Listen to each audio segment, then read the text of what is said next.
Това е много сериозен проблем, че нас ни управляват духовно и ментално болни хора. И тези, които стоят зад тях, тези, които дърпат конците, които им помагат да си скачат на власт съвсем целенасочено, за да прокарват тяхната политика, са също на духовно ниво много болни. За съжаление, такива хора управляват света. Едно здраво общество изобщо не би допуснало такива хора да управляват, тъй като виждате какво става, кражби, лъжи, на никой не му пука, много хора са склонни да оправдават, да си краде там колкото искам, за нас да има малко. Това показва болно мислене на самите хора, които оправдават, значи те са евентуално готови да направят същото. Това е и проблемът като цяло, защото хората очакват политиците да им решат проблемите. Сега ние ги избрахме и те ще ни оправят. Не, политиците ще оправят себе си. Те изобщо не мислят за хората, които уж са ги избирали.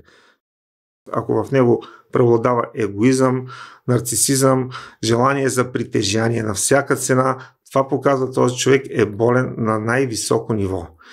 Тоест, здравият човек е изпълнен с алтруизъм, той иска да помогне на света да се развива по най-добрия начин, дава всичко от себе си, не само за себе си, семейството, но той дава за обществото, твори и се опитва да направи обществото по-добро и света по-добър като цяло. Това е здраве. Медицината като цяло е под контрол на фармацевтичната индустрия. Това е положението. Няма какво да се заблуждаваме. Хората, тези, които излизат като лекари, те са с форматирани съзнание. Ако лекар изписва продукти на дадена фирма, той ще получи след това круиз, някъде ще го пратят на разходка, независимо дали до Дубай, до Черна гора, до Северния полюс или където и да е. Така че лекарите много често предписват, да кажем, медикаменти на дадена фирма, защото те самите получават лична изгода. Не всички са така, но много лекари го правят, за съжаление. Хранене с храна, която глежда екологично, по най-добрия начин. Само с това човекът е постигнал невероятни успехи при хиляди пациенти с тежки дегенеративни заболявания. Наистина фантастично, но всичко това остава извън полезрението на медицината, защото то не носи никакви печалби на фармацевтичната индустрия. Това е положението.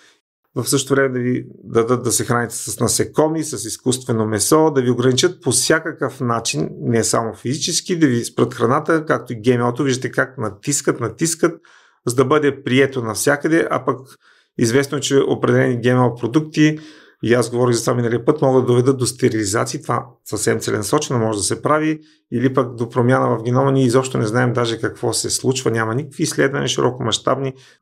Така че затова всичко, което по някакъв начин може естествено да ни донесе здраве, да ни подобри живота, то се държи далеч от полезрението както на пациентите, така и на лекарите. Такива като нас, вас, като други такива, които се опитат да кажат на хората каква е истината, какво се случва, да им бъде забранено да говорят. Това е идеята. Те и без това хората се зомбират непрекъснато пред телевизорите. Аз затова ви казвам, ако искате да сте здрави психически малко и децата ви, просто забравете за тези приемници по този начин.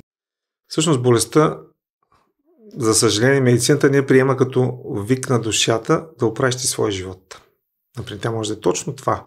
Може да се разболява сериозно, защото душата ти казва, виж какво, не може повече така да продължиш, трябва да се освободиш от това, което имаш в своя емоционален свят, трябва да се освободиш от начин на хранене, от начина по който живееш като цяло в тази нездравословна среда, независимо дали е семейна или някаква друга. Въпросът е, че има хора, които не желаят да се лекуват по някакви причини, може да имат някакви вторични ползи от своето заболяване. Тоест, може да получават внимание, което иначе няма, може да получават подаръци, може да получават по този любов.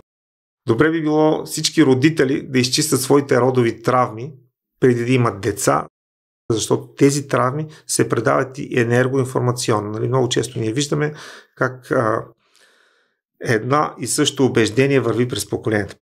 Всичко, което преживяваме, остава в подсъзнанието и моделите, които ние копираме, още докато сме малки, това, което наблюдаваме, детето така се създава понятие за света, в който живее. Отношенията между майката и бащата, отношенията между бабата и дядото, това, което се случва, имате предвид, че всичко стана дълбоко там някъде.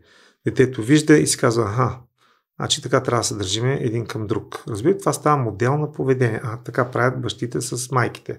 Видял си, че баща ти е пил, че се карали с майка ти или че е бил. ти ще привлечеш такъв мъж в живота си. Виждал съм го толкова много пъти. Защо? Защото останало модела, този модел трябва да следва. Разбирате ли? Всички трябва да знаят, непреработените емоции, това, което преживяваме, води до заболявания в физическото тяло. За съжаление, медицината, като отидеш, нали, казахме в кабинета, никой не го взема това предвид. Дори да му кажеш и да кажеш, добре, я иди при психиатъра, той ще даде. Какво дава психиатър? Антидепресанти. Те решават ли проблема? Не.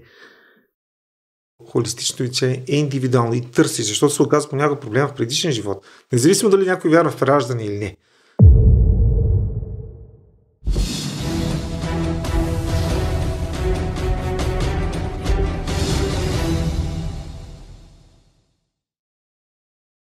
Има хора, които са дар от Бога за всички нас. Те умеят не само да посочват проблемите, но и с любов и мъдрост да ни насочват към техните решения. От нас зависи единствено дали ще се вслушаме в тях и ще започнем ли един по-съзнателен и смислен живот. Бихме канили днешния ни гост отново и отново, защото всяка негова дума е безценна. За мен е огромна радост да ви представя вашия любим доктор Атанас Гълъбов. Здравейте, господин Гълъбов, много се радвам, че отново сте при нас и сте ни подготвили много интересна тема. Здравейте, и на мен ми е много приятно да сме отново заедно. Мисля, че има какво да се каже много важно и това, което ще говорим, наистина да бъде от полза за всички. Нека да започнем направо по същество, защото темата е дълга. Холистичната медицина. Какво представлява и защо е толкова ефективна?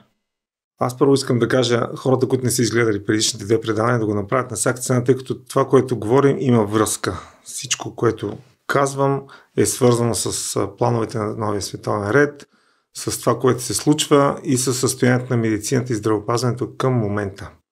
В коментарите ще поместим линкове към миналите епизоди. Със сигурност някои от нещата, които ще кажа и концепциите, за които ще говоря, които са свързани с здравето, болестта и лечение, ще бъдат нови за доста хора. Други може да ги знаете или просто да остават в периферията на тяхното осъзнаване. За съжаление, те са извън дори погледа на стандартната медицина. Това, което ние наричаме стандартна, официална медицина. И това, с което бих искал да почне, е всъщност какво представлява за хората лечението.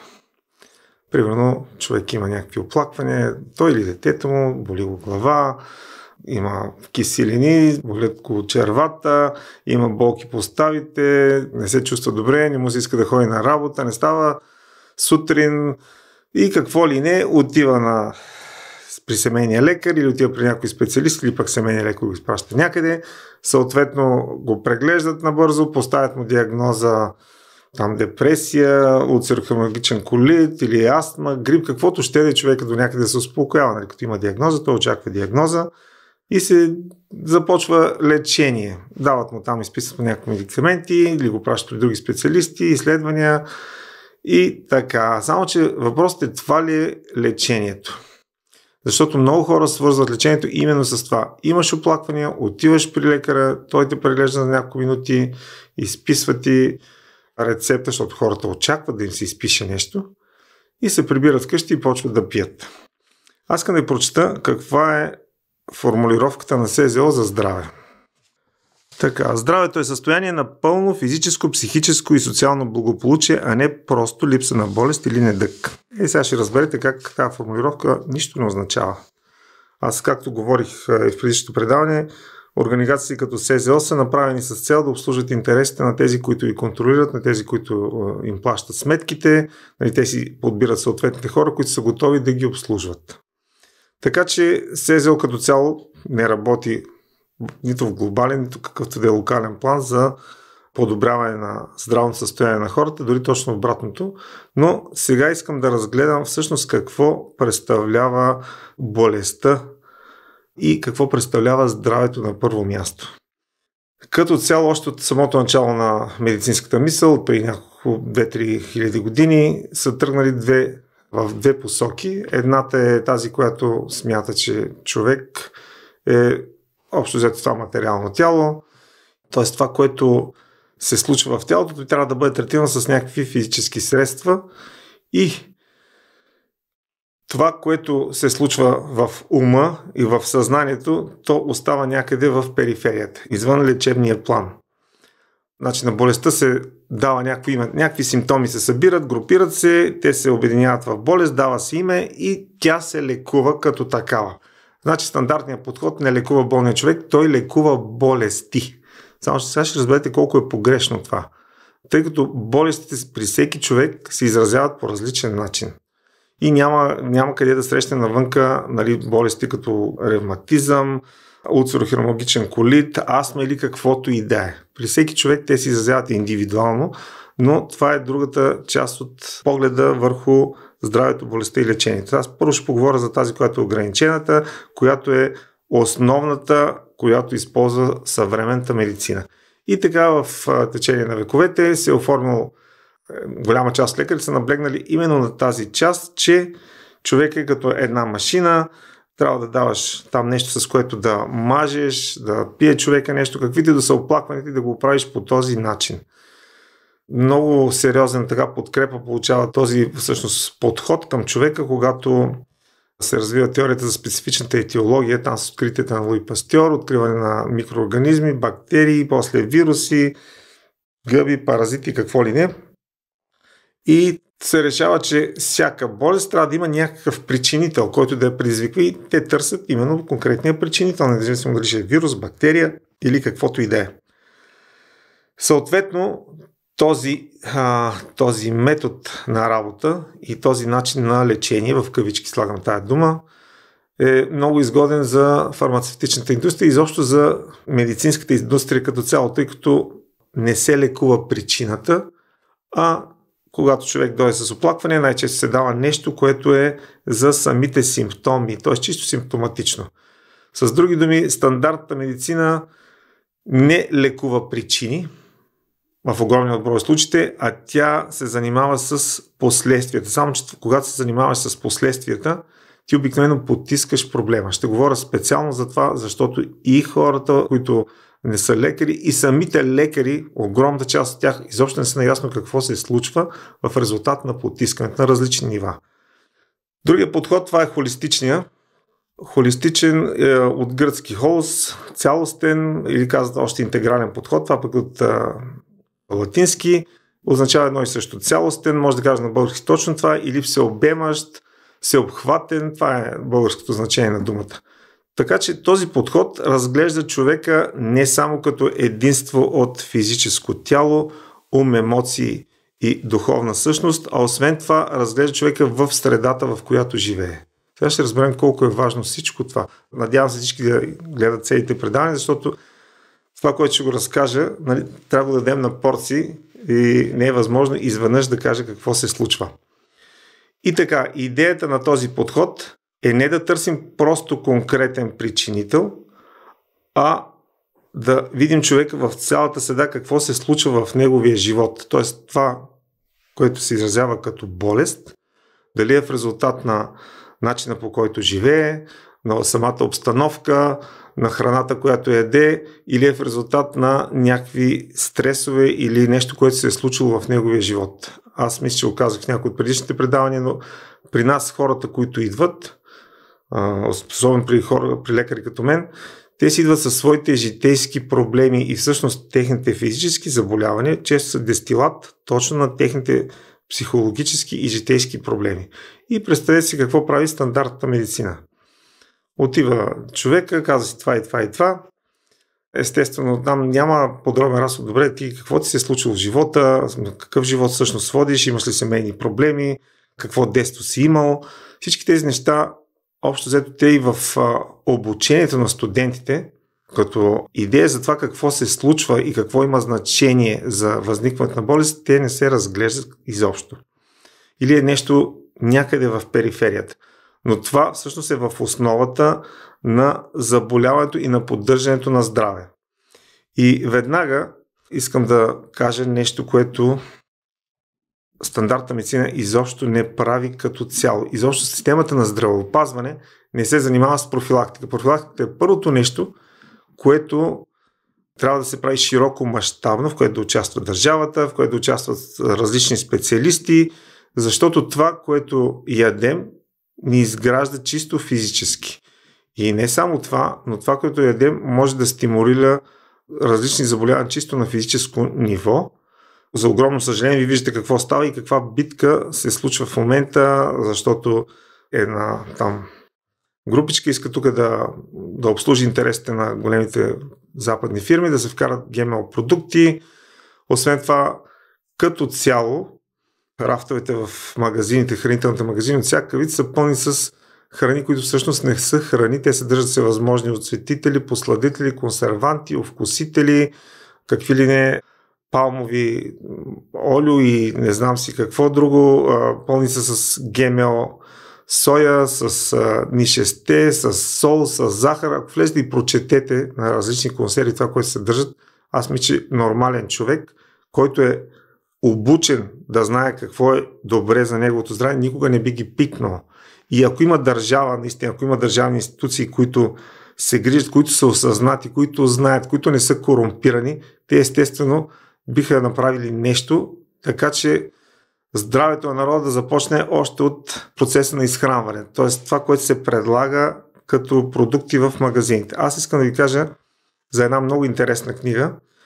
И по принцип обучението на студентите по медицина би трябвало да започва с определени книги, където се разглеждат точно такива въпроси. Какво значение има храненето, какво значение имат преживяванията, убежденията на човек, какво значение има правилният начин на живот, физическата култура и така. Тази книга е от доктор Уестън Прайс. Тя може да се намери сега спокойно на сайта на фондацията Уестън Прайс. Той е бил зъболекар американски, който 30-те години на миналия век. Човека вижда, че зъбното здраве на старите жители, на индианци особено, е много по-добро, отколкото на там съвременниците му от градовете, и той решава да провери как е по света. Човека може да си го позволи, така че 9 години той живее сред около 18 общности в различни краища на земята. Независимо дали те се храни изключително вегетариански или месоядно или с нещо комбинирано, самата книга е съпроводена с около 100 илюстрации. Човекът е установил, че хората, които се хранят с техния стар начин на хранене, където няма никакви рафинирани храни, т.е. няма рафинирано олио, няма рафинирана захар, няма нищо, което да е рафинирано, се зарадват на чудесно зъбно здраве и не само зъбно, ами като цяло са много здрави, много рядко страдат от депресия. В момента, в който някой от тях отиде в така наречената цивилизация, да почне да живее по друг начин, да се храни с продуктите на цивилизацията, да, така я наричаме, но доколко е цивилизация, т.е. с рафинирани брашна, с рафинирана захар, с рафиниран олио, веднага настъпват промени в неговото зъбно здраве на първо място. Т.е. в зъбните дъги започва да се появяват кариеси и като цяло и психическото му здраве започва да страда. Ето това нещо никъде не се изучава. Колко е важно. Вие представете си колко стоматолози биха останали без работа, ако хората наистина от самото начало на своето развитие, първо майките и родителите да бъдат осъзнати към това какво предстои, когато раждат едно дете и как да му дадат здраве от самото начало. И след това в процеса на неговото израстване то да бъде изхранвано по възможно най-подходящия начин. Какво се случва? Идват при мен, нали, за прегледи, води деца и питам какво обича детето. То на 2-3 годишна възраст. Майка казва: о, доктор, шоколад. Шоколад, сладки неща. Викам: вие как мислите, защо му даде този шоколад? Ами, дадохме му веднъж, той много хареса, бабите, дядовци, те го гледат с това. Добре, ама трябва прочетете и разберете за какво става дума. И че вашето дете има нужда от здравословна храна. Това е едното, чисто физически, отделно има нужда от здравословна обстановка. И за съжаление, държавните институции изобщо не се включат по никакъв начин. Сега ще обясня и защо става това, когато говорим какво всъщност представлява болестта реално. Защо те по никакъв начин не подпомагат оздравяването на обществото като цяло. Независимо дали става въпрос за храна, за цялостната ситуация, да се работи с родители, да се изяснява беседи, какво и що, какво представлява здравето, болестта, как трябва да се отглеждат деца, нали, такива неща няма, а се дават всевъзможни права на разни НПО-та, където целта е съвсем различна. Аз говорих за това в първото предаване. Така, сега искам да ви кажа от холистична гледна точка всъщност какво представлява здравето. Значи здравето се разглежда на трите нива. Това е на първо място чисто физически, на второ място като емоции и на трето като ум и духовност. Идеалното здраве на физическо ниво е когато човек е освободен от болка и дискомфорт на чисто физическо ниво, т.е. чувства свободен да отиде където иска, не си усеща тялото, чувства се прекрасно състояние за благополучие. Чисто на физическо ниво е това. А когато говорим за емоционалния план, за тази наша част, която е свързана с нашия емоционален живот, здравето е когато човек е освободен от крайни състояния на емоции, т.е. силен гняв, силна тъга, силна омраза, силна завист, силна злоба, т.е. когато човек е постигнал една вътрешна хармония, мир с самия себе си и мир с света около него. Още Хипократ го е казал.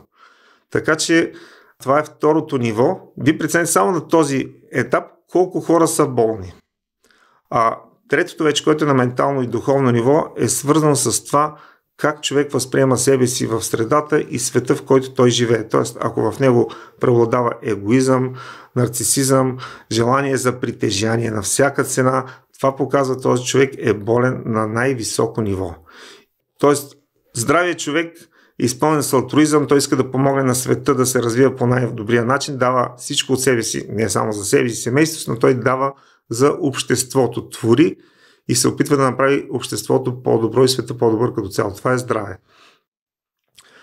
И като погледнете всички там, които са в политическия живот на страната, които са в разните му държавни институции, вие ще видите колко са болни тези хора. Те са болни на най-високо ниво.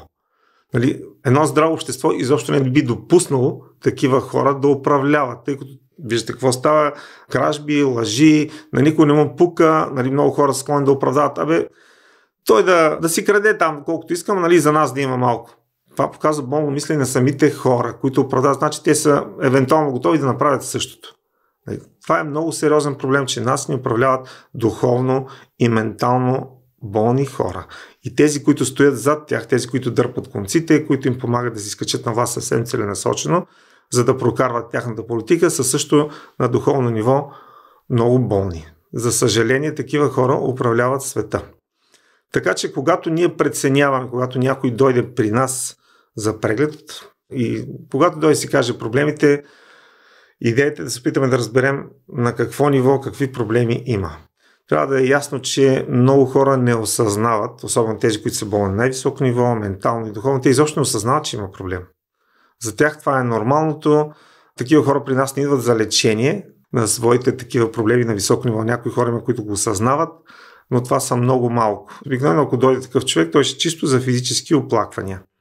Така че, кой е по-здрав според вас? Човек, който е на физическо ниво с проблеми, с недъзи, няма значение какви, страда от нещо, обаче в същото време работи за здравето на обществото, за да направи това общество по-добро място да живее, целият свят имам предвид, не само обществото. Или някой, който няма физически оплаквания, на физическо ниво окей, там както казаха СЗО, живее в благополучие, а в същото време съсипва живота на цял народ. Разбирате ли? Унищожава страната си, изпълнява поръчки на други хора. Кой е по-здраве? Душевно здраве е по-здрав, защото именно другия, дори и да е физически здрав, скоро това ще се отрази. Иерархията. Тази иерархия винаги трябва да имаме в предвид. Не само когато лекуваме човека, когато дойде при нас и се опитаме да обясним всъщност какви са проблемите.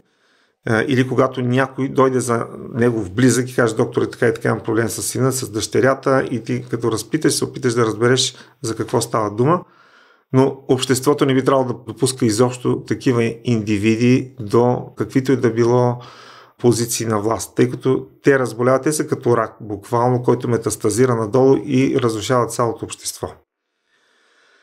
Така че разбирането за здраве и болест, както виждате, е много по-широко от това, което ни предлага Световната здравна организация. И там останалите приказки алабала, които тя казва кой какво и как да се постигнало, което нищо не означава. Всъщност по никакъв начин не се прави профилактика на различните държави, не се подпомагат народите да живеят здравословно, да им се помага да се развиват земеделието, всичко, което може да се източва от тях и в същото време ги заливат с медикаменти и с ваксини. Нещо, което по никакъв начин не допринася здравето на човек, тъй като неговата основа, т.е. това, което е трябвало да получи от храната, го няма никакво. Колко хора живеят в недохранване с 1-2 долара на ден, може би 2-3 милиарда.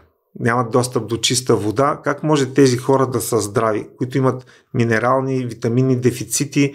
Не може да се очаква от тях да бъдат здрави. Така че първото, което трябва да се направи, ако наистина, и това е част от холистичния поглед върху човек, холистичното здравеопазване, е да се помогне, където има такива общности, такива народи, да им се помогне така, че те да си коригират селското стопанство, да им се помогне да икономически да израстат, за да могат да отглеждат хората своите деца по най-добрия начин. Но това важи за целия свят, защото вие виждате какво става сега в момента. Първо, искат да ограничат с измислицата за въглеродния, какво беше там? Въглеродния отпечатък, да. С това, че кравите, разбираш ли, продуцирали метан и човешката дейност била виновна за глобалните промени във времето, което всъщност изобщо не е така. Или може да е виновна за замърсяването, но глобалните промени са в резултат на цикли, които са независими изобщо от нас. Въпросът е, че те искат да ограничат, ето сега да избият, и това вече почват да го правят, крави и изобщо всякакъв добитък, защото той, разбира се, замърсява атмосферата, в същото време да ви дадат да се храните с насекоми, с изкуствено месо, да ви ограничат по всякакъв начин, не само физически, да ви спрат храната, както и ГМО-то, виждате как натискат, за да бъде прието навсякъде, а пък известно е, че определени ГМО продукти, и аз говорих за това миналия път, могат да доведат до стерилизации, това съвсем целенасочено може да се прави, или пък до промяна в генома, ние изобщо не знаем даже какво се случва, няма никакви изследвания широкомащабни, т.е. не е официално. Науката се прави от хора, на които се плащат от съответните мултинационални компании и те дават това, което искат съответните компании.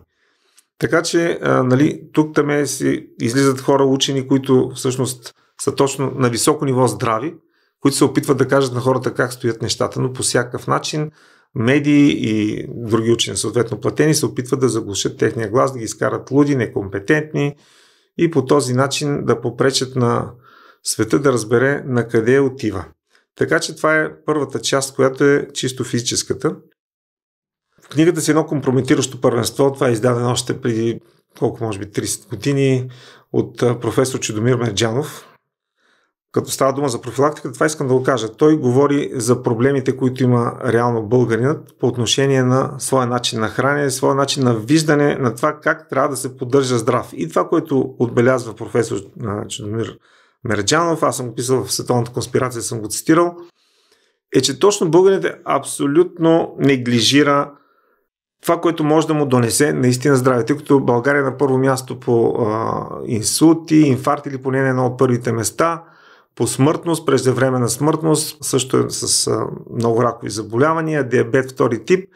Всичко това е предотвратимо. Предотвратимо с подходящия начин на хранене. Той казва, човека, това е една катастрофа. Буквално за българския народ, като се добави тютюнопушене, изобилна консумация на алкохол, хранене с всякакви нездравословни храни, сега напоследък и с тези ГМО продукти, прекомерна употреба на сол, на захар, като добавим и стреса, за който той също говори, и как да имаме здрави хора. Въпросът е, че самите хора като цяло, те са свикнали на това. Значи, ако аз съм болен, ако нещо ми стане, отивам на лекаря, цялата култура е така оформена. Ако аз не съм добре, отивам, лекар знае най-добре, той е сложен там, той ще се бори за моето здраве, ще ми даде хапчета, ще се оправим и по този начин се отнема всякаква отговорност. Докато холистичният подход, за да можем да помогнем на човека, който има проблем, той трябва да се включи в процес на терапия. Това е абсолютно категорично задължително. Така че в холистичен подход, за разлика от стандартната медицина, където идеята е да се правят пари от лекарства, от хирургични операции, от ваксини, идеята е на холистичната медицина да помогнеш на човека на всички нива, но за това ти трябва неговата помощ. Т.е. този човек трябва да осъзнае, да каже: докторе, готов съм да съдействам, знам, че имам проблем, имам какви си стресове, семейството ми не е както трябва, не се храня добре, защото съм страшно изнервен от това, което се случва в живота ми. Тоест ти да го разпиташ подробно и да му кажеш: добре, щом си готов, аз ще направя каквото мога и заедно ще ти помогнем наистина да се почувстваш по-добре, да оправиш живота, защото това е най-важно. Нали, човек да излекува живота си, да се излекува на възможното най-високо ниво, защото когато тук на най-високо иерархично ниво ти си добре, както и да е надолу, първо ти ще можеш да се оправиш, много заболявания ще могат да се оправят веднага от това, че ти вече си осъзнал много неща, че си освободил от своите травми на детство или на живота, освободил се от негативните емоции, така че енергията на организма се насочва към това да лекува тялото. Докато когато едеш нездравословна храна и ти си задръстен всеки ден с всевъзможни токсини, организма на физическо ниво ще чуди как да преработи, когато си задръстен с всевъзможни силни емоции, които са още от детството, независимо дали е гняв, обида, тъга, разочарование, каквото ще да е, всичко това блокира лечебната сила на организма. Още повече пък, че това твое състояние ти влияеш негативно и на своето семейство, и на света около теб. Многократно се занимавам с хората, т.е. опитам се да им помогна, когато те ти казват, докторе, шефа се държи ужасно или мъжа ми се държи ужасно, аз съм гневен, избухлив. И когато работим в матрицата, ние разбираме, че тези хора си имат проблеми, които носят от миналото. Винаги е така, но те не знаят как да се освободят от тях или не искат и изливат всичко върху своите най-близки, с което естествено влошават като цяло здравословната обстановка и когато човек е под такъв огромен натиск, той естествено започва да става притеснен, да изпитва страх, какво ще се случи сега, или пък гняв, каквото ще да е и на емоционално ниво започва да страда и в един момент това, което е на емоционалното ниво, слиза и в физическото тяло. Първо човек трябва да осъзнава своите проблеми. И трябва да има желание да съдейства задължително, защото хората идват, водят детето си има някакви проблеми, хиперактивно или не желая да ходи на детска градина или плаче или каквото ще да е, нервно, раздразнително, има много страхове и ти виждаш, разбираш, че има проблем в семейството. Да кажем, родителите са разведени, майката сменя един, втори, трети мъж, или пък в самото семейство има някакви скандали, неразбирателства, и тези хора никога не са се обичали, или пък бабите и дядовците се включат по някакъв начин, свекър, свекърва, стават какви ли не коктейли. Може самата майка да е много контролираща, много тревожна, хипохондрична и това нещо се отразява на живота на детето, отразява се на неговото физическо здраве, защото децата много често соматизират това, което е на психическо ниво, тъй като те не могат да си кажат какво се чувстват, какво им е и те започват да се разболяват. Вие знаете, ако едно дете, предполагам, че на вас ви се е случило, ако едно дете има проблеми с детската градина, ако там има някоя страшна преподавателка, ако има проблеми с някои деца, които примерно се бият с него, или пък в училище, ако не може да се подготви, ако има някоя страшна учителка и детето се разболява, за да не ходи на училище. Всичко това става подсъзнателно. Колко пъти се е случвало това. Но идеята е, че има проблем в семейството. Лекаря, аз го виждам това. Казва на майката, че проблемът всъщност е в тях. За да се оправи детето, ние трябва да работим с тях. И това е холистичният подход, защото ви казах, дори Хипократ го е казал, трябва да се работи с цялата среда, т.е. тя е важна за здравето на човек. Само, че много често, естествено, майката очаква, както е внедрено в главите на хората, че ти отиваш на лекар и той ще те лекува.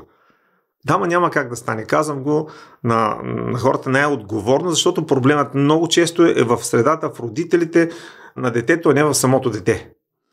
Така че аз няма как да направя нещо, чисто холистично, нали, може да му създаде там хомеопатия, някакви медикаменти, където аз не лекувам, нали, с медикаменти, да отидат при някой лекар, където нещата само ще бъдат потиснати или временно коригирани. Но понеже обстановката стои, съответните семейни ситуации, това дете отново и отново ще се разболява или по някакъв друг начин това ще отрази на неговото здраве в бъдеще. Така че ако човек не съдейства, ако му кажеш, виж какво, нали, понеже аз имам огромен опит в това отношение, това правя всеки ден и много ясно се виждат това, което се случва в семейството, се отразява на детето, но много често самите родители изобщо не желаят да се включат по никакъв начин в терапията. Особено пък бащите, нали, има изключения, не са всички такива. Някои пъти майките изобщо не желаят, докато идват бащата, случва се всичко. Но въпросът е, че хората не желаят като цяло да поемат отговорност. Това е най-големият проблем. Значи стандартната медицина казва, ние ще ви лекуваме. Ето го доктора, затова сме го направили доктор. лекар, това сме му дали диплома, той знае какво да ви даде, само че той нищо не знае. Той не е обучен за всичко това, което говори. Какво представлява всъщност? Той няма идея какво представлява наистина здравето, че това е на нива. Какво се случва, когато даваш медикаменти? Важно е да разбереш, аз след малко ще говоря за това какво представлява потискането, защото с стандартните медикаменти най-често се потиска. Потискането не е лечение, потискането може да направи проблема много по-сериозен. Така е форматирано съзнанието на огромна част от хората, че те очакват лекар да направи нещо за тях. Те изобщо не искат да се приемат да я поемат своята отговорност. Това е и проблемът като цяло, защото хората очакват политиците да им решат проблемите. Сега да, ние ги избрахме и те ще ни оправят. Не, политиците ще оправят себе си. Те изобщо не мислят за хората, които уж са ги избирали.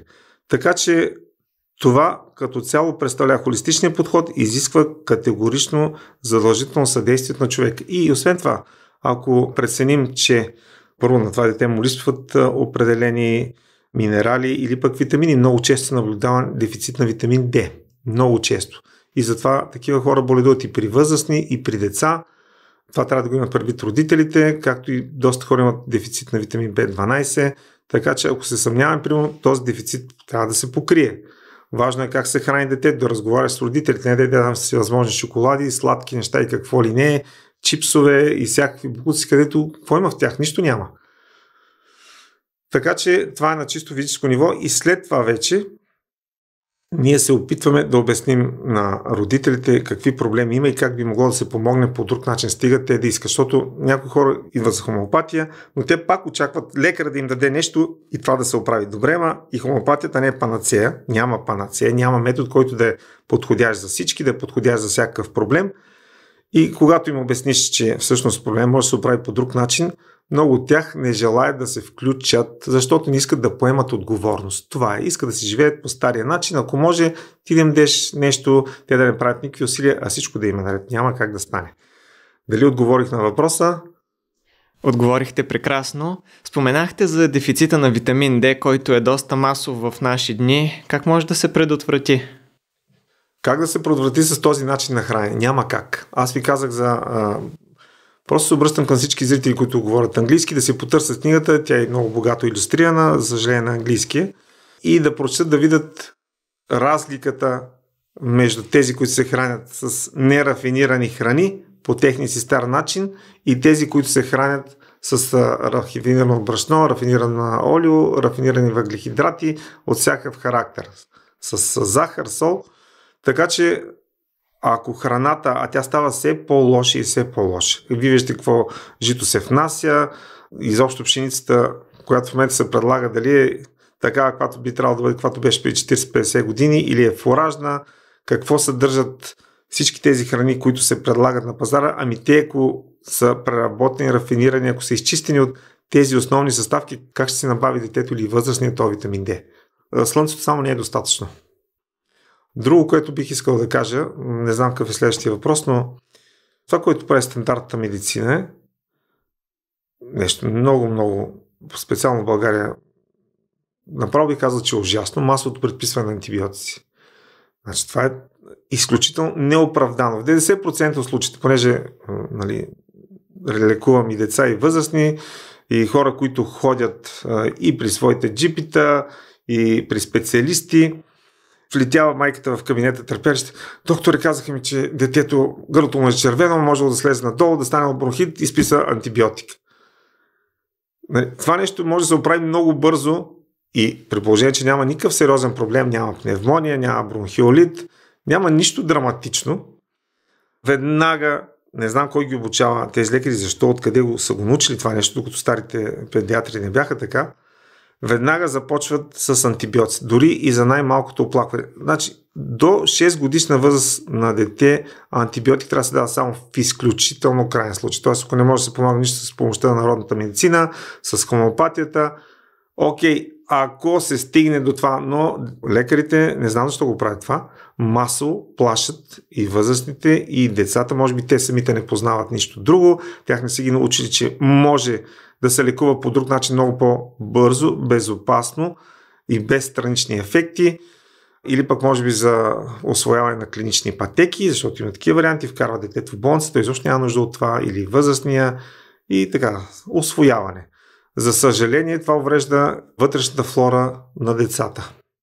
И това нататък може да стане проблем. И аз много често при мен са идвали хора, които и деца, и възрастни, които са с проблеми сериозни в резултат на приемане на антибиотици. Абсолютно неоправдано. Един след друг, понякога по 4-6 антибиотика на година. Благодарение на хомеопатията на много хора съм помогнал да се освободят от тези странични ефекти, защото дори когато изчисти само това, човек може да умие на всички оплаквания.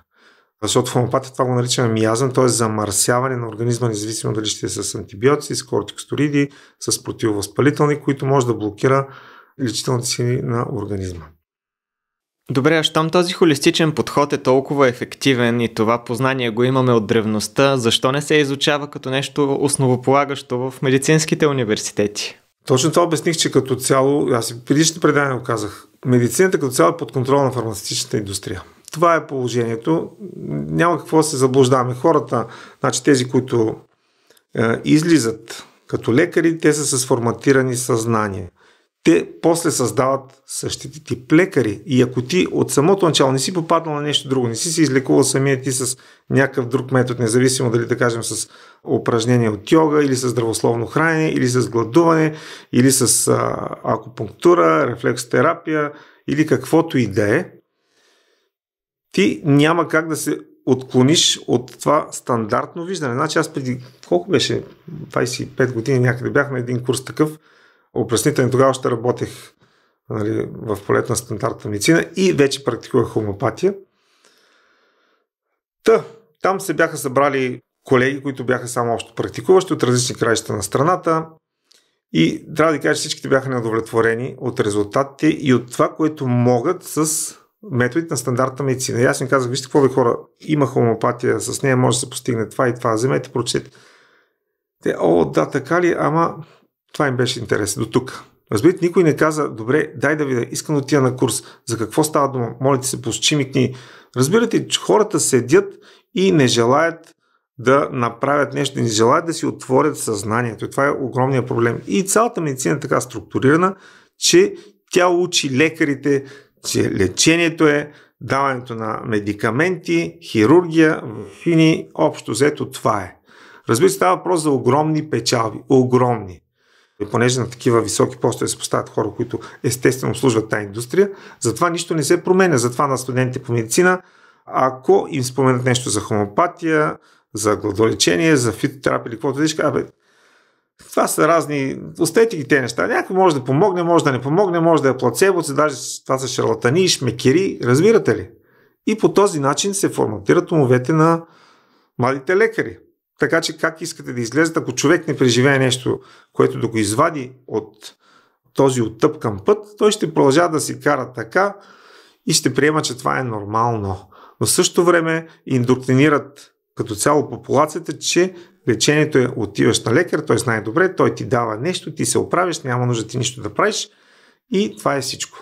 Затова е такова състоянието на съвременната медицина и здравеопазване. Тоест, то не е холистично по никакъв начин, независимо, че твърдят, че да, разбираш се, ние пращаме един, втори, трети специалист, гледаме като цяло човек. Не гледате цяло, защото ако здравеопазването беше холистично на първо място, лечението ще започне от най-високо ниво. Разбирате ли? Защото когато се изчисти човек на емоционално и умствено ниво, той се успокоява. Аз го виждам по хората, с които работех. Казват, доктор, толкова съм по-спокоен. Вика, неща, които преди са ме травмирали. Вика, на които преди биха ме извадили от равновесие, шполде. Вика, сега изобщо ни прави впечатление. Но не само това. Вика, ами децата ми са по-спокойни. Разбирате, това особено когато работим с майките. Нали, майката е най-важният човек в живота на всеки. Когато детето има много страхове или е неспокойно, или много плачливо, или се привърза към майката, когато работим с майката, освободим от нейните травми, от нейната хипохондрия, от нейната тревожност, от нейния гняв, от нейното желание да контролира. Изведнъж какво става? Детето става различно. Разбирате, ето това е лечение, това е холистично лечение, но то, пак ще кажа, то става единствено само със съдействието на съответния човек. Единствено в случай, когато човекът е в безпомощно състояние, както при различни травми, знаете, може да се случи такова нещо, тогава трябва да му се помогне човека да излезе от това състояние и след това вече може да се работи и с другите методи. Холистичната медицина включва всичко, което е медицина, което е метод, защото ние не можем да изключим хирургия, тя си има своите чудесно място, не може да изключим понякога антибиотиците, казвам понякога. Не може да изключим някои други медикаменти, защото те може да се окажат понякога живото спасяващи. Въпросът е оттам нататък, защото здравето не е нещо, което е фиксирано. Разбирате, отивате при лекар, доктор, тук се разболях, хоп, давам ти, айде, оправите се живота, оправите всичко. Здравето е едно динамично състояние и ние трябва да работим за него. Това е. За съжаление, както казах, повечето хора не желаят да поемат отговорност, не желаят да полагат усилия в това направление. Те очакват лекар да ги оправи. Това е системата, това е което им се внушава, това, което учат лекарите. Затова медицината е в това състояние. Затова цялото здравеопазване е в това състояние. Дори хората не знаят какво да искат, какво да търсят. Нали, естествено има осъзнати хора, които искат да се лекуват по друг начин, но системата по всички възможни начини ги притиска да се върнат в този коловоз. А възможно ли е някои лекари да имат и лична материална изгода от предписването на определени антибиотици или медикаменти? Категорично, когато писах Световната конспирация срещу здравето, цитирах изследването на един австралийски изследовател, който занимава специално с корпоративни измами и престъпления. Джон Брейтвейт. Книгата му би могла да се намери в интернет свободно. Тя се казва "Престъплението на фармацевтичната индустрия". И всъщност лекарите като цяло са превърнати в нейни дистрибутори. Първо, когато се правят самичните клинични изпитания много често, тъй като лекар получава една хубава сума за съответно клинично изпитание, той се стреми да даде на съответната фармацевтична компания резултати, които не я биха удовлетворили, защото естествено тя после ще му прати пак, ще го вземе да прави клинични изпитания и така лекар си докарва определени доходи, загърва своята съвест. Не всички го правят, но много хора го правят. По същия начин е с лекарствата, които имам приятели, които са стандартно работят, стандартна медицина и по подобен начин става там. Съответно, ако лекар изписва продукти на дадена фирма, той ще получи след това круиз, някъде ще го пратят на разходка, независимо дали до Дубай, до Черна гора, до Северния полюс или където и да е. Така че лекарите много често предписват, да кажем, медикаменти на дадена фирма, защото те самите получават лична изгода. Не всички са така, но много лекари го правят, за съжаление. Така стоят нещата. Споменахте за една много ценна книга на Уестън Прайс. Може ли да кажете и как се казва? Да, "Хранене и физическа дегенерация". Nutrition and Physical Degeneration. Така че може да намерите на сайта на фондацията. Там беше допреди няколко години, тъй като аз имам в оригинал като книга, но съм я виждал и на сайта на тази фондация. Изключително ценна е. Би трябвало обучението на лекарите да започва с определени книги. Аз даже би ги изчел, на които са му интересни. Подготвил съм тук едно списъче с няколко книги. На първо място бих казал това "Органона на лечебното изкуство" на доктор Самуел Ханеман. Значи много лекари изобщо не знаят кой е този човек. Той е бил гений. Наистина е бил гений. Говорил 8 езика. На него е било възложено да направи стандартния тогава аптекарски лексикон. Значи това е бил човек, който е много ценен от своите колеги. До момента, до който не разработил хомеопатията. Но това е първото, което човек би трябвало да прочете всеки лекар, "Органон на лечебното изкуство". Защото това е човекът, който първи е създал една стройна система на лечение. Какво представлява здравето, болестта, кое е лечимо, кое не. Защото аз за това не успях да кажа още, но ще говоря след малко. Защото и това трябва да знаем. Кое може да се лекува и кое не. Кое е лечимо в човека, кое не. Какво представлява потискането. Така че това е наистина уникална книга, независимо, че е писана преди повече от 200 години. Тя има няколко ревизии от него. Така че човек може да придобие един друг поглед за това, какво представлява здравето и болестта. И много от това, което той е казал тогава, това е абсолютно актуално и днес. Разбирате, основните постулати. Аз ще ви прочета какво пише. Това са първите няколко параграфа от "Органона на лечебното изкуство". Най-големият идеал на лечението е бързото, меко и трайно възстановяване на здравето или отстраняването и унищожаването на болестта във всичките й проявления по най-краткия, най-сигурния и най-безвреден начин върху ясно разбираеми принципи. В стандартна медицина такова нещо няма. Даже изследвания, които са правени преди години, установяват, че 80% от леченията, в кавички, които се прилагат, изобщо нямат научна обосновка. А ето човек какво е казал преди повече от 200 години. Ако лекарят ясно разбира какво трябва да бъде лекувано в болестта, т.е. във всеки индивидуален случай на болест, ако той ясно разбира какво е лечебно в лекарствените средства, т.е. във всяко отделно лекарствено средство, и ако той знае как да пригоди в съответствие с ясно определени принципи това, което е лечебно в лекарствените средства, към това, което е несъмнено болестно у пациентите.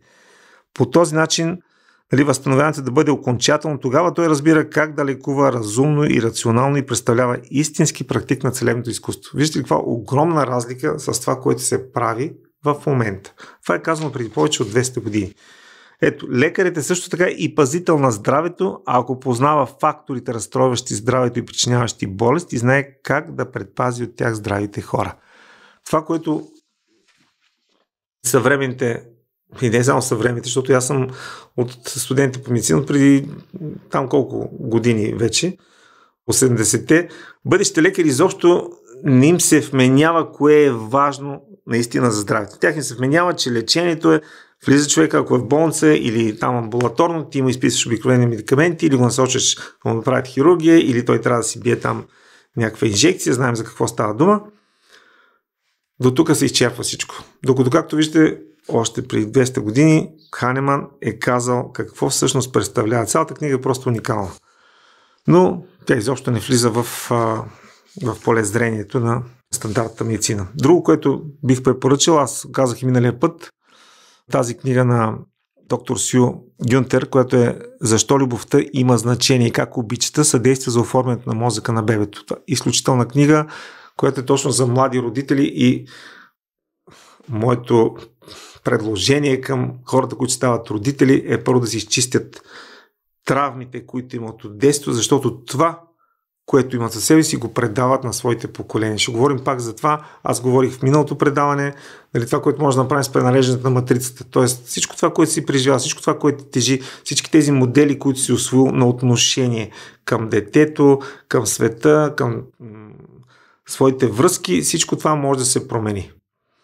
Така, друго, което бих казал, това е много ценна книга и за това ще поговорим след малко. Това е "Биология на убежденията" на Брус Липтън.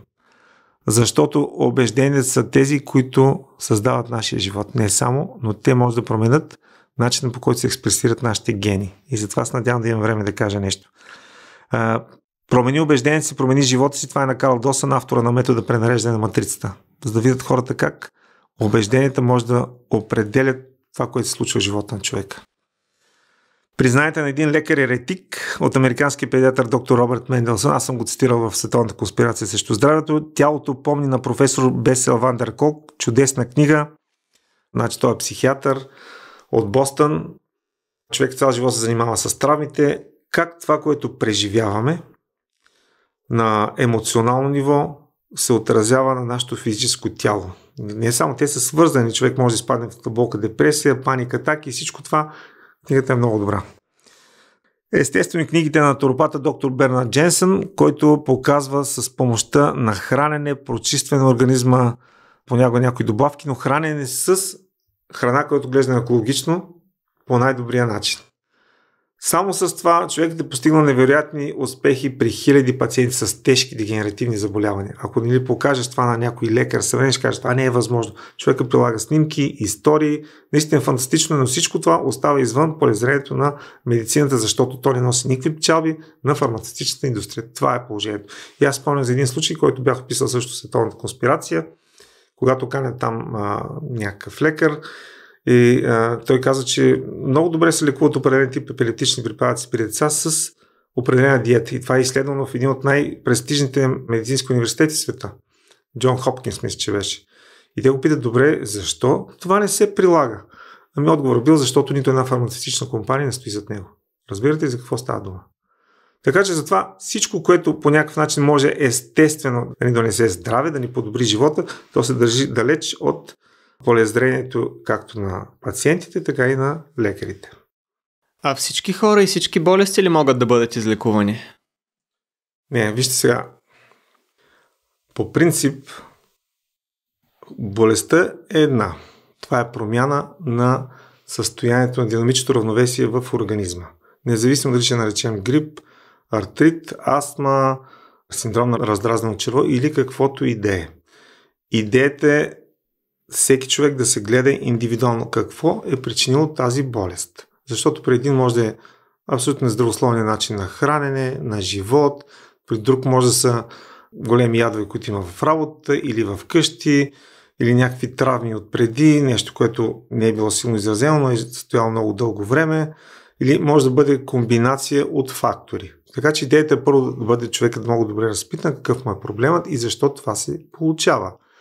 И след това да определим план, защото ако проблемът е изключително в неговото съзнание, той трябва да съдейства, ако желая естествено, за да му помогне да се освободи от този проблем. Естествено, понякога може да се наложи да се дадат определени добавки или хомеопатично лекарство, ако има някакво остро състояние, което трябва много бързо да се преодолее. Но като цяло, за да има наистина холистична терапия, понеже причините за болести са различни, ние трябва да имаме съдействието на пациента. Това представлява холистичната медицина. Човека трябва да поеме своята отговорност. Неизбежно. Но работа е там, че не всички хора са лечими. Независимо, че понякога може да става дума за незначителни здравословни проблеми, в друг случай става въпрос за сериозни, но трябва да имате в предвид, че всъщност болестта, за съжаление, медицината не приема като вик на душата да оправиш ти своя живот. Например, тя може да е точно това. Може да се разболява сериозно, защото душата ти казва, виж какво, не може повече така да продължиш, трябва да се освободиш от това, което имаш в своя емоционален свят, трябва да се освободиш от начин на хранене, от начина по който живееш като цяло в тази нездравословна среда, независимо дали е семейна или някаква друга, това е вик на тялото за помощ. За съжаление, хората и медицината гледат по този начин. Но това, което е, че има хора, които не желаят да се излекуват. Това трябва да го имаме в предвид. Първо те очакват точно по този стандартен начин, отиваш на лекаря, той ти дава нещо, айде, оправи си от тук нататък, каквото такова.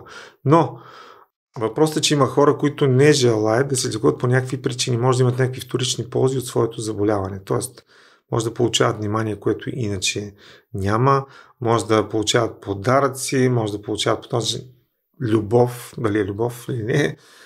Има хора, които могат така да си разрешават проблемите в живота, могат да се опитат да избягат така от ситуация. Това съм виждал много пъти, как хората чрез болестта си се опитват да избягат от ситуация, която нямат сила или не желаят да излязат от нея, или не знаят как. И човека се разболя включително и се стига до смърт, защото това е изходът за него от тази ситуация. Той не желая. И ти можеш да му кажеш, виж какво, мога да ти помогна, стига да искаш. Ама човека не иска. Той очаква с едно лекарство или просто е решил, че в тази ситуация той повече не може да живее, чисто на подсъзнателно ниво, всичко това се сваля в тялото, развива се тежко заболяване и човек може да се отиде след няколко месеца. Също така трябва да имате предвид, че болестта може да е начин болният да наказва своите близки. Това също съм го виждал, защото той е преживял нещо, което смята, че е било несправедливо. Той изобщо може да не е било така. Нещо в детството си или по-късно вече като възрастен и чрез болестта си, отново казвам, всичко това е подсъзнателно, той наказва своите близки, защото те трябва да са около него, да се грижат за него, да го питат как си, какво става, разбирате ли? Така че далеч не всички хора са лечими, поради различни причини. И особено поради това, че повечето хора не желаят да съдействат за да постигнат своето здраве. Както и ние бихме могли да помогнем на някои от тях чрез техните близки, но въпросът е, че техните близки много често те си мислят по стандартния начин и не се включат в терапията, тъй като специално пренареждането на матрицата ни дава тая възможност да помогнем на някой друг, който не е нужно да идва при нас, чрез да кажем майка му, това е най-добрият вариант, или чрез сестра му, чрез жена му, стига те да искат да се включат и в огромен брой случаите ние може да помогнем на този човек да се справи с психологически проблем, който има и съответно и здравословно да се почувства по-добре, т.е. да се освободи от това желание да наказва близките си, но в някои случаи това не е възможно. Трябва да го имат предвид. Просто човека се избира, така ще, няма да хода на работа, ще се справя на болен и родителите му го издържат цял живот. Виждал съм такива случаи. Не всеки може да ги разбере, но ви казвам как стоят нещата. Стана ли ясно? Да, стана доста ясно. Доколкото ви разбирам, съвременната стандартна медицина всячески се опитва да потисне симптомите на болестта, но не и да излекува човека. Да, всъщност това е един много важен проблем, който има, който води до други проблеми, че се дават медикаменти или се извършват хирургични операции за последствията. Тоест човек е дошъл там, диагностицирали се с хроничен гастрит, с язва, с синдром на раздразнено черво, с депресия, с каквото искате и се почва антидепресанти, там някакви бета-блокери или каквото ще да е, което единствено цели по някакъв начин да промени симптомите. Затова ние казваме стандартна медицина алопатия, за разлика от хомеопатията. Хомеопатията е подобно, се лекува с подобно, докато алопатията ти даваш нещо, което е различно. Нещо, което може да е нещо, което е различно от начина, по който се изразява болестта. Това много важно, което пропуснах да кажа. Всъщност, симптомите или признаците, които има при един болен човек, са начина, по който организма се стреми да се избави от заболяването. Разбирате, и те не са нещо, което трябва да го потискаш, нещо, което трябва да го прикриваш, защото той ти показва какъв е и че има проблем. Затова хомеопатията е толкова ефикасна, защото тя лекува се едно в същата посока. Тя помага на организма да си довърши лечението.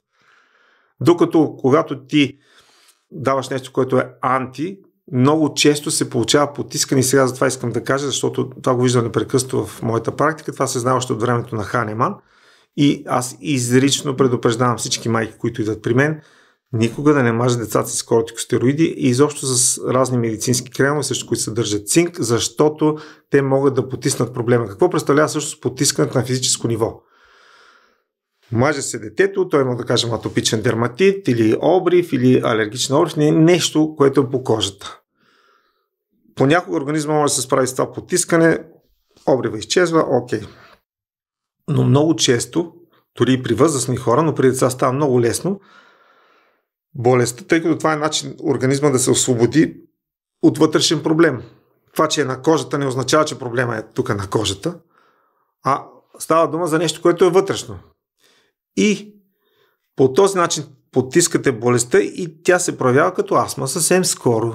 И лекар казва, това е защото детето е с такава предиспозиция. Не, защото си го потиснал с тези мазила. Кортикостероидите потискат най-силно. Виждал съм го толкова много пъти.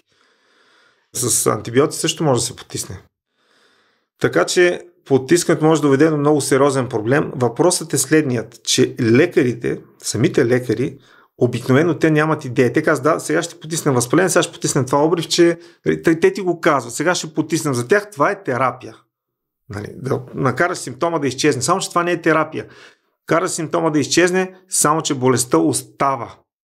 И тя влиза навътре и се проявява, независимо дали като астма, като започва разстройство или нещо друго, болки по ставите. Виждал съм го това с температура, как след потиснат обрив, алергичен, с кортикостероиди, какво се получава след това. Това не е еднократно.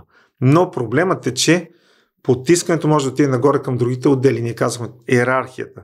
Ако, например, човек се лекува по какъвто и да е начин, защото това важи за всички видове терапии. Ако ние познаваме тази иерархичност, както иерархичността на самото тяло, да кажем, кожата е общо взето най-маловажният орган, каквото и да е, ставите, всичко може да продължаваме да живеем и да творим, дори ако липсват някакви части от нашето тяло или ако сме били изгорени, нещо се е случило, но когато това започва да си скачва, влиза навътре в орган, става проблем на белия дроб, или човек получава сърдечни проблеми, или започва да отива още по-нагоре, човек почва да става вял. След лечението, майката вика, детето е много добре, обрите изчезнаха или там оправи се каквото имаше, астмата, обаче вика напоследък то почна да става много вяло или раздразнително, или възрастният човек казва, докторе, след като се лекувах не мога да спа добре, иначе вика съм много добре, той е доволен, че физически е окей, обаче напоследък някакви такива мисли, неприятни, лоши сънища, като цяло се чувствам опаднал, това означава, че болестта е потисната. Защо? Защото виждаш, че симптомите са изчезнали от по-повърхностно ниво, обаче се влезе навътре. И те могат да влезат и нагоре към менталното и духовното дори.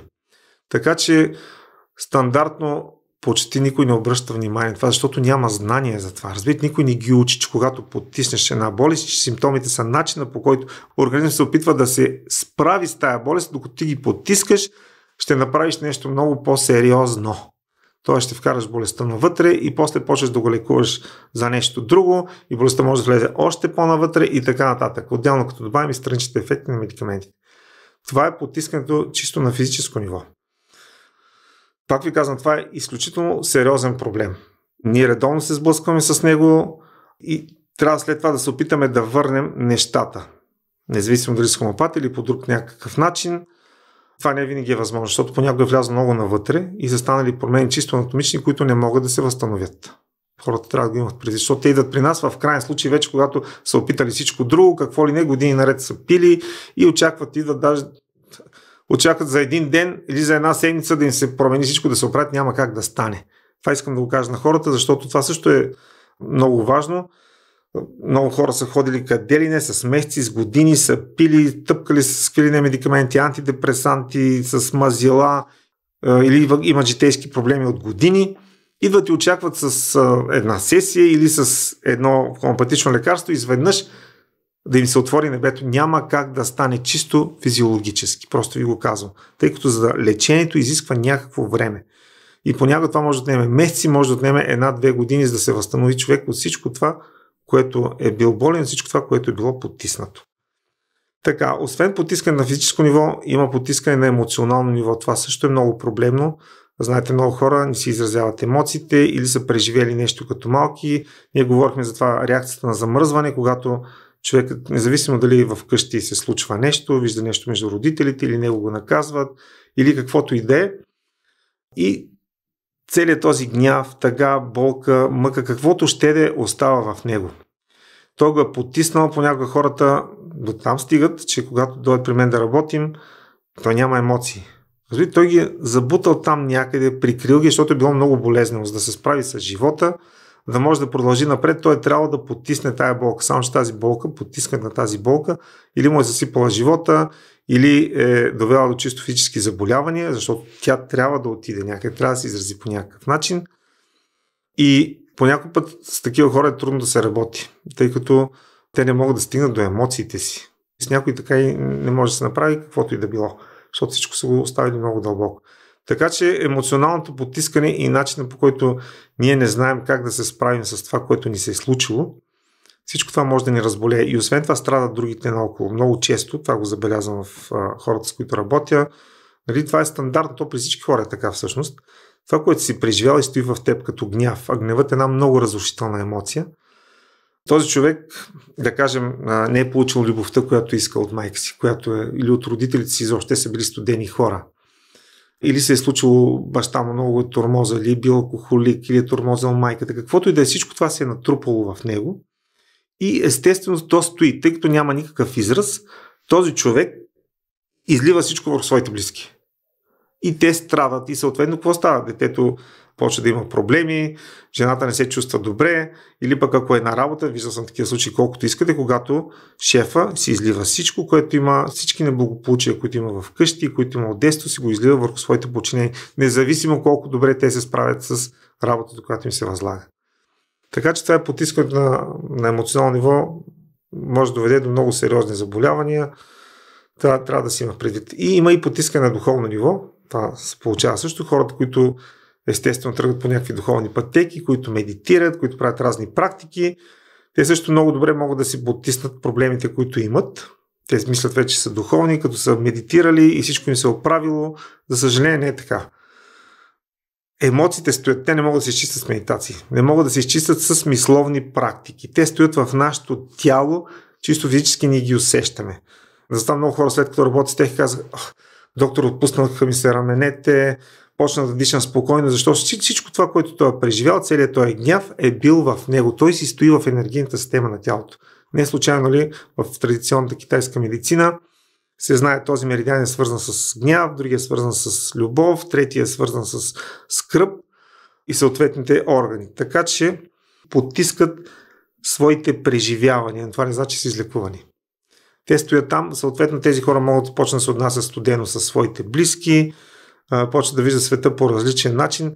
Да ви кажа честно, на много тези хора не може да се помогне. Защото те не си виждат проблема. Те просто са го набутали там. Аз съм духовен, аз правя това, моят учител ми каза еди какво си, и той уж напредва. Само че хората около него страдат, значи не напредва. Както и да е. Така че на много тези хора не може да им се помогне, докато не осъзнаят, че имат проблем, докато не извадим обратно всичко, което там се е набутано.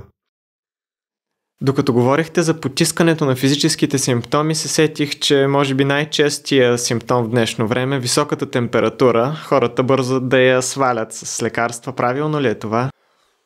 Значи трябва да си има преди, че при малки деца все пак може да се получи гърч, нали, температурен гърч. Не, че нещо кой знае какво, но това може да оплаши много майката. Но въпросът е, че има други методи, с които температурата може да се свали по естествен начин. Работа е там, че температурата реално е начинът, по който организма иска да се справи с инфекцията. Няма как иначе. И при децата сдигат висока температура, това е редовно и аз съм бил така като малък 40 градуса редовно. Така че не трябва да се бърза да се сваля, а трябва да се опитат, по принцип холистичният подход е такъв, да се опиташ да подпомогнеш организма да се лекува, защото в него са заложени лечителските сили. Самите него природата му ги е дала. Въпросът е да му помогнеш тези сили да се проявят. Така че, понеже хомеопатията действа в същата посока, хомеопатичните лекарства много често се справят много добре с това. Идеята не е само да сваляш температурата, идеята е да подпомогнеш на организма като цяло да се освободи от проблема. Възможно най-бързи и лек начин, както беше казал Ханеман, но в редки случаи, нали, може да се допусне сваляне с стандартни медикаменти, ако температурата е много висока и не пада по никакъв друг начин, защото все пак може да се окаже, нали, проблемна за детето, макар и рядко. Но като цяло обвиване с чершафи, с оцет, с вода, действа обикновено много добре. Но много хора не искат да си дадат такъв взор. Те очакват, че детето има такива хипохондрични майки. Детето е с 3,75 и тя веднага, доктори, дадох му това, ама да му дадем нещо. Чакай бе, жена, защо? Въпрос, че много често такива хора не може да се оправиш, защото те дори не слушат. Те си навили на акъла, като има температура, те са наплашени от системата, че детето може да му се случи нещо и дори температура да е ниска, то почва да дава и така потиска организма. А потискът може да доведе до проблем. Така че винаги трябва да опитаме първо с естествени методи. Това, което казах от бабешките илачи, с хомеопатия и ако наистина има нужда и не се получава, може да се даде веднъж, два пъти, ако има нужда. Ние не изключваме, разберете, не изключваме холистичната медицина, всички възможни методи, но да се употребяват в правилното време по правилния начин. Защото всяко нещо може да бъде полезно в някакъв момент, но ако се прилага неподходящо, може да доведе до сериозни проблеми. А при 37,5 или 38 трябва ли да? Категорично не. Значи трябва да се даде възможност на тялото да се самолекува задължително. Не се дават никакви противотемпературни при такава температура. И нещо, което искам да кажа, мисля, че го споменах, хората очакват бързо лечение. Така ги учи. Вие виждате ли, бързо получаваш, обажда се, иска, ядете се нещо, звъниш, веднага ти го доставят. Имаш някакви симптоми, даваме ти тук нещо, веднага да ги тушираме. Това може да стане голям проблем, аз казах, защото това може да потисне, това не лекува. Ако има неща, които са се натрупали с години, на тялото, на ума му трябват време, за да се освободи от тях. Затова казвам на хората, не очаквайте, когато имате един куп проблеми с едно хомеопатично лекарство или с една сесия, примерно, да ви се оправи изведнъж живота. Защото хората идват с какво ли не. Значи, това са родови травми, които оказват своето въздействие. Те минават през поколенията. Той самия е живял тежък живот. Майка му, баща му са се развели или той е бил оставен за осиновяване. Или в момента живота му е някаква драма. Какво ли не се е случвало и абсурдно е да очакваш за една седмица, една сесия, изведнъж да ти се просветне всичко. Няма как, трябва някакво време да се поработи. Това е все едно да си изчистиш една къща и да ремонтираш триетажна, която си живял в нея 30 години и изхвърлял си навсякъде всичко, зарутило се каквото и да е, няма как да се оправи за един ден. Сега, това, което бих искал да кажа, което е много, много важно, аз споменах книгата на Брус Липтън "Биология на убежденията". Науката, която в последните години и това в последните десетилетия, всъщност, която се развива, която не знам изобщо дали стига до съзнанието на студентите по медицина и на лекарите, това е епигенетиката. Тоест това, което човек преживява или това, което получава от средата, може да промени начина, по който се изразяват неговите гени. Не да промени там генната последователно самото ДНК, а начина експресията на гените. И това нещо се повлиява на първо място от нашите убеждения. Това всичко е известно, това, което говоря, не е някаква конспирация, това е наука. Прочетете книгата на Брус Липтън и не само не. Има много материали по въпроса и изследвания, как това, което човек преживява, неговата интерпретация на събитията предизвиква активирането на определени гени, които предизвикат промени в организма. Дали могат да доведат до заболяване по някакъв начин, дали могат да доведат до натрупване на тлъстини в съответната област, повишаване на холестерола или нещо друго. Това може да се предизвика именно от нашата реакция към дадената ситуация. И не само това, но тези промени могат да бъдат предани в поколенията. Много известен случай в Холандия, която е била окупирана от нацистска Германия, били са спрени доставките на храна. Много хора са умрели от глад тогава. Въпросът е, че жените, които са били бременни, една голяма част от тях, децата им са били с по-нисък ръст и с склонност за развитие на сърдечни заболявания. Работа е там, че в техните деца е било същото.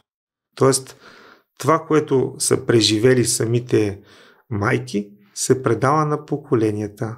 И ако то не се изчисти, то може да продължи да се предава нататък по някакъв начин. И за да ви кажа колко е важна средата за оформянето на човека, ще ви кажа експеримент, който е правен с плъхчета, където близнаци, едното плъхче се стресира. Само едното, не знам точно как е правено, по някакъв начин то се поставя в среда през корема на майката, за да се почувства застрашено. И какво става, когато се родят? Това плъхче е физически по-силно, но по-малко интелигентно. От другото, което е нормално. Разбирате ли? Тоест, самия организъм, сигнал от външната среда, независимо дали е хранителен, дали е това, което ти определяш, твоето съзнание определя, той изпраща сигнал до съответните гени, активират се определени гени, отделят се определени белтъци и се получават съответни промени в тялото, чисто на физическо ниво. Така че призовавам всички зрители и лекари, които гледат, ако не знаят нищо за епигенетиката и проблемите, които могат да се получат в резултат на нашите убеждения, проблеми, които чисто на физическо ниво, просто да прочетат книгата на Брус Липтън, да потърсят информация по въпроса. Матрицата за това е толкова ефикасна, пренареждането на матрицата. Защото ние помагаме на хората да променят тези програми, своите възприятия и вярвания, които са довели в онзи момент до този проблем. И добре би било всички родители да изчистят своите родови травми преди да имат деца. За съжаление, има такива, които идват, които вече знаят за метода, но понякога ние правим поне най-доброто, което можем чрез тях, за техните деца или чрез бабите, защото идват и баби, млади баби, на които помагаме да се изчистят травмите в рода, защото тези травми се предават и енергоинформационно. Нали? Много често ние виждаме как една и също убеждение върви през поколенията. Примерно, жените трябва да правят това и това. Жените трябва да се държат по този начин. Жените трябва да стоят диванче праз, докато мъже яде. Какво ли не, нали? Убежденията може да са всякакви. Но те вървят през поколенията. Още от едно време, когато е било под турско робство или когато хората са бягали, когато хората трябвало само да работят, когато не даваш нищо на детето си, освен храна, дрехи и подслон, всъщност детето има нужда от емоционална грижа. Така че липсата на грижа може да е много сериозен епигенетичен фактор, за да предизвика определен тип промени неблагоприятни в децата. Ние говорихме за това в предишното предаване, но пак ви казвам, това, което детето не получава, това са неблагоприятните преживявания в детството, не е само травмите, които има, да кажем, дали за някакво сексуално насилие, дали е бой, но въпросът е детето, което не е получило като любов, като грижа, като емоционална подкрепа, това може да му се отрази трайно за цял живот на връзките, на заболяванията. Правени с такива изследвания. Установено е, че хора с определени преживявания на благоприятни в детството могат да развият по-често други определени заболявания, склонност към алкохолизъм, към наркомания, защото по някакъв начин детето вече възрастен се чуди как да се освободи от всичко това, което се е натрупало. А пък има начин. Така че всичко това може да се отстрани, но проблемът е, че той може да го предаде на поколенията. Ако не се изчисти, то върви в поколението. Този модел много често.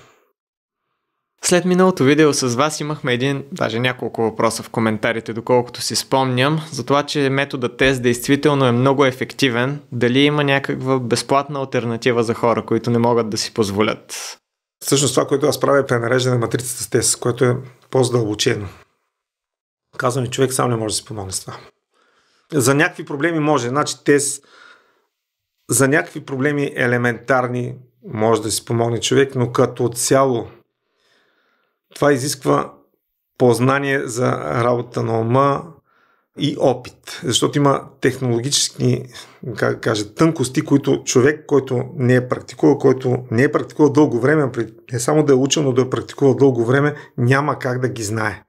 Освен това, ти сам не можеш да се прецениш отстрани какво се случва, какъв ти е проблемът. Ти можеш да си мислиш едно, то да е друго. Нали, терапевтът най-добре вижда, защото той е отстрани.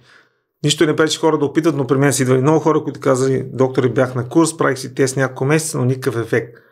Няма как, защото човека не може да влезе сам навътре, не знае как. Аз знам на къде да го заведа, за да стигнем до проблема и да го разрешим.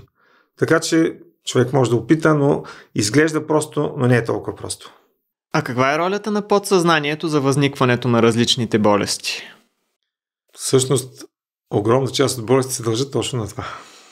За съжаление, пак ще кажа, поради изброените причини, в медицината това не се взема в предвид. Така, там психосоматични заболявания, но има даже лекари, които ти казват: как така, как може едни емоции ще разболеят? Въобще каква толкова важност им се предава? Всъщност, още от времето на Хипократ се знае, че това, което става в ума, предизвика промени и в тялото. Това, което искам да кажа, което е най-важното, е, че нашия живот преминава изключително на подсъзнателно ниво. Тоест, това, което ние сме видели, когато сме били особено малки. Когато сме малки, ние попиваме всичко. Всичко. И това става още от утробата. Да ви кажа честно, ако зависи от мене, ще да направя някакво сесии, пренареждане на матрицата и да ги пуснем, нали, инкогнито, да са хора да не се знаят кои са, естествено, да видят лекарите, медицинските сестри, акушерките, до какво води, както и всички родители, всички хора да разберат какво остава в подсъзнанието и как това, което е там, как това, което са дали на децата си, начинът, по който е протекла бременността, дори как е посрещнато бебето, когато излиза на бял свят, как всичко това се отразява и може да се превърне първо в болест, чисто физическа, но второ може да отрови живота на човека, да съсипе неговото самочувствие, да го кара да привлича определен тип ситуации или определен тип хора в своя живот, които да го нараняват. Всичко това, което става с нас, около нас, ние го регистрираме в подсъзнанието. И искам да кажа на всички, бебетата знаят, създават си убеждения, помнят, защото много често ние работим, хората се връщат в утробата, т.е. те си спомнят, усещат състоянието на своята майка, независимо дали тя е била, дали изпитвала гняв, тъга, мъка, разочарование, огорчение, всичко това отива в бебето. Проблемът е, че често децата си мислят, че те са виновни за състоянието на родителите си. Те не са. Само че това остава травма, това остава вина, която после се разпространява към всички области на живота. Всичко, което преживяваме, остава в подсъзнанието и моделите, които ние копираме, още докато сме малки, това, което наблюдаваме, детето така се създава понятие за света, в който живее. Отношенията между майката и бащата, отношенията между бабата и дядото, това, което се случва, имате предвид, че всичко стана дълбоко там някъде. Детето вижда и си казва: значи така трябва да се държиме един към друг. Разбирате, това става модел на поведение. Така правят бащите с майките. И общо взето хората общуват на подсъзнателно ниво. Като цяло, да кажем, когато видиш някого, ти изведнъж усещаш, този човек те харесва или ти го харесваш, или между вас има някакво привличане, или има отблъскване. Защо? Защото подсъзнателно нещо регистрираш в този човек, който те кара да се чувстваш по определения начин.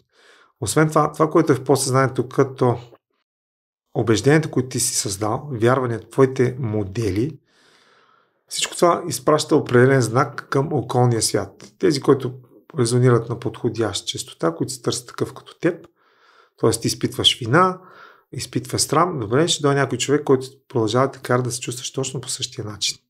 Видял си, че баща ти е пил, че се карали с майка ти или че е бил, ти ще привлечеш такъв мъж в живота си. Виждал съм го толкова много пъти.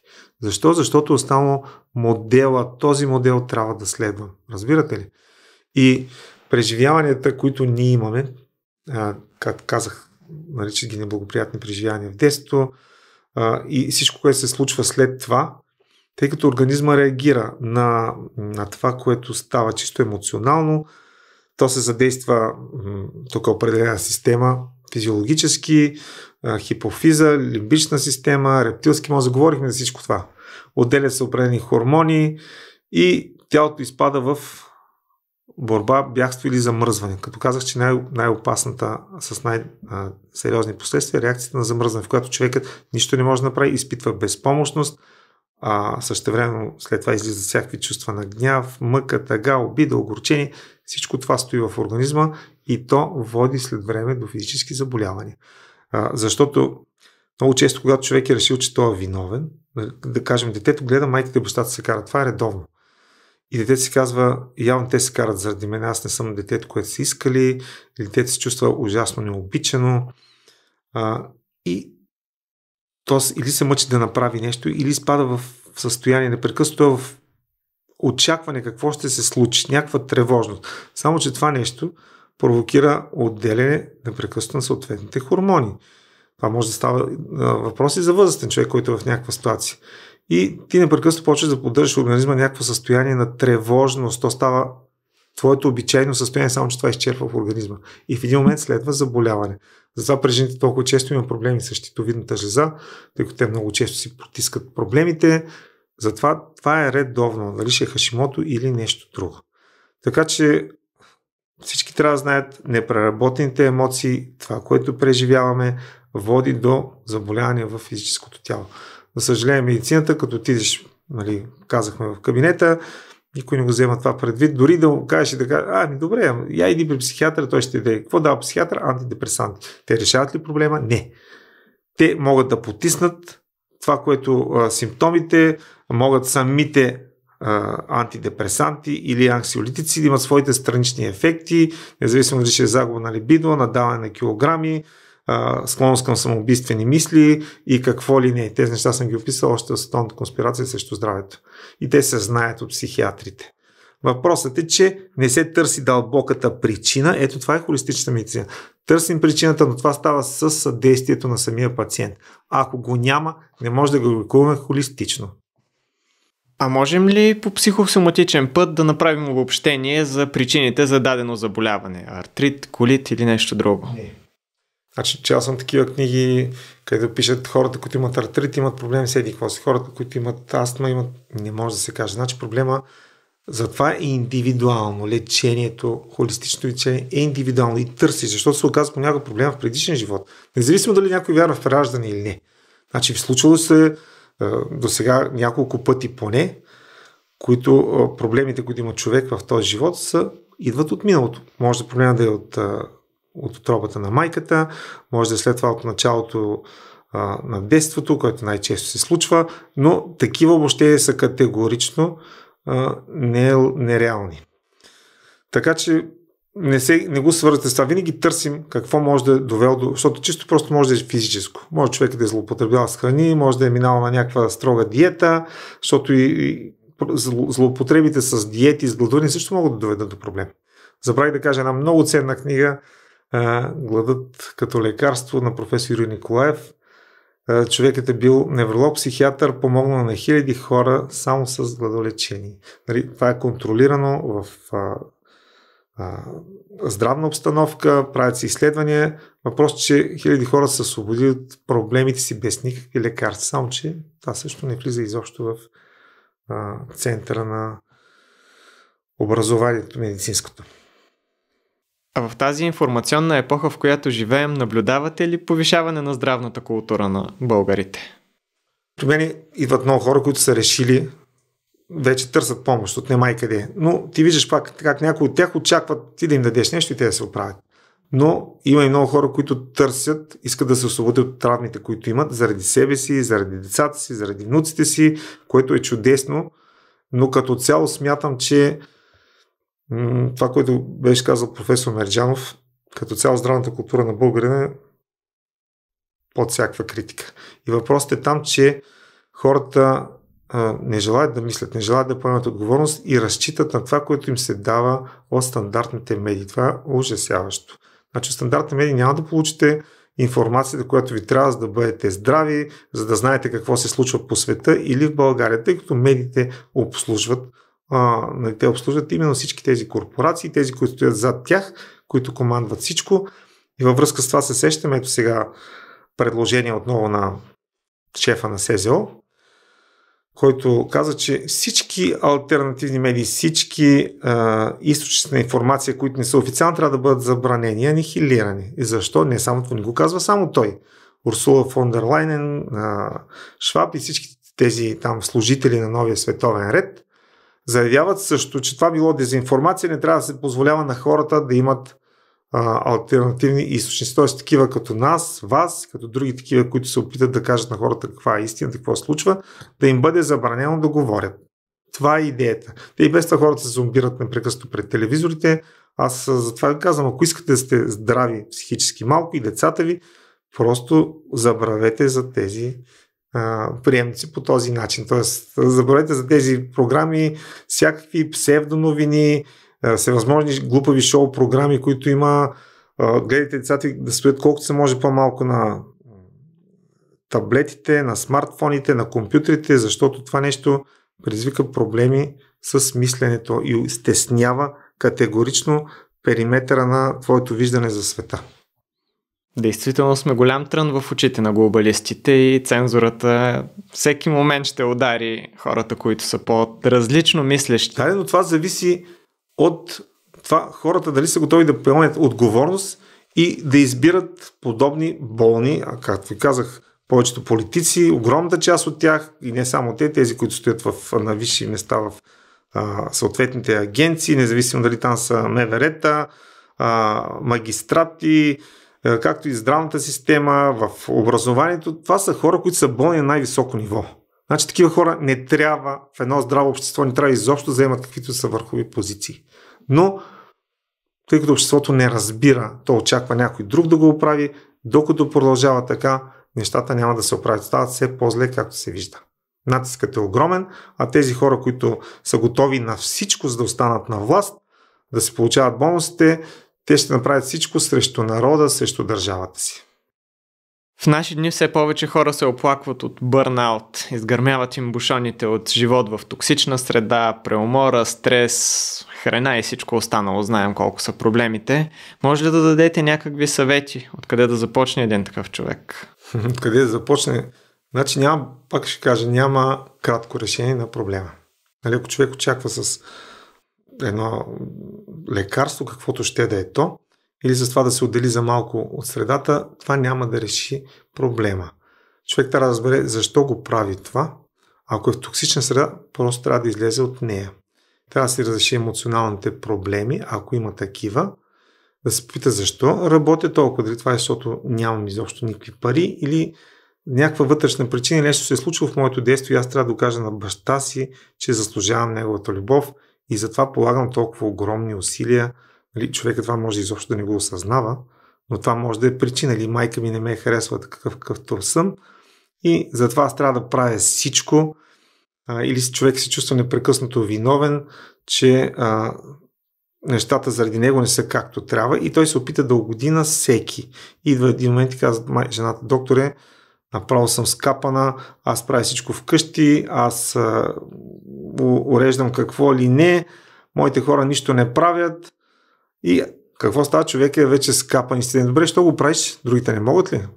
Да, биха могли, но човека живее с тази травма. Нали? Когато ние влезем, ако той дойде за да работим, естествено, той разбира защо го прави това нещо и постепенно почва да прехвърля, оставя отговорност на другите, всеки да си прави каквото иска. Човека почва да се освобождава всичко, което му държи. Казваме, това е един вариант. Но иначе, естествено, необходима почивка. Няма как без подходяща почивка да се изчисти човек от ефекта на бърнаута. Освен това има някои хомеопатични лекарства, които могат да се вземат, но това е пак до някъде палиативно. Значи човек трябва да реши въпроса кардинално.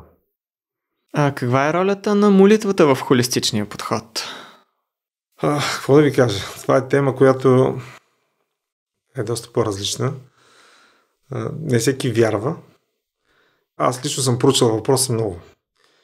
И съм видял случаи, т.е. знам за случаи, които молитва е помогнала и за много случаи, които молитва до нищо не води. Сега така е. Няма какво да си кривим душата, колко хора са се молили, пък не се е получало това, за което са се молили. И в моменти, които води до нещо, е може би това, че човек по-съзнателно се освобождава от нещо и отдава проблемите си на една висша сила. Ние това правим в матрицата. Да помогне на човека да се освободи, да остави нещата да се случват, не да ги контролира. Може би това в много случаи чисто просто помага на човека да му се реши ситуацията, може да има и висши същества, които да му помагат. Няма как да съм сигурен във всичко това. Но медитацията също би могла да е полезна, стига човек да не залита прекалено, да не го приема като някаква цел. Просто медитация трябва да е средство, което ти да общуваш със себе си и да си почива за теб, да е разтварващо. Но не е нещо, което да го гониш, защото и монасите, които медитират толкова години, си имат също своите проблеми. Доктор Гълъбов, много благодаря за безценния разговор, който проведохме и всички ценни знания, които споделихте. Винаги сте добре дошъл в нашето предаване, когато усетите вдъхновение и импулс. Ще се радваме отново да се виждаме. И за мен е радост. Аз много се надявам да съм практически полезен на всички, които гледат преданието, да помислят върху това, което казвам и да поемат собствената си отговорност. Иначе някак се променят нещата. И ако искат да се лекуват холистично, трябва да са готови на това, да поемат отговорност за собственото си здраве, на това на децата си, поне до определена възраст. Това е което може да се направи. Приятели, можете да поръчате много безплатни книги на духовна и здравословна тематика от линка в коментарите под това видео. Благодарим от сърце на всички добри хора, които с дарения подкрепят каузата, на която с Ванина сме посветили животите си. Нека всички заедно работим за пробуждането на българския народ и за идването на една много по-светла епоха в живота на Земята. И няма да е далеч деня, когато ще се поздравим с общия успех. Любовта иде.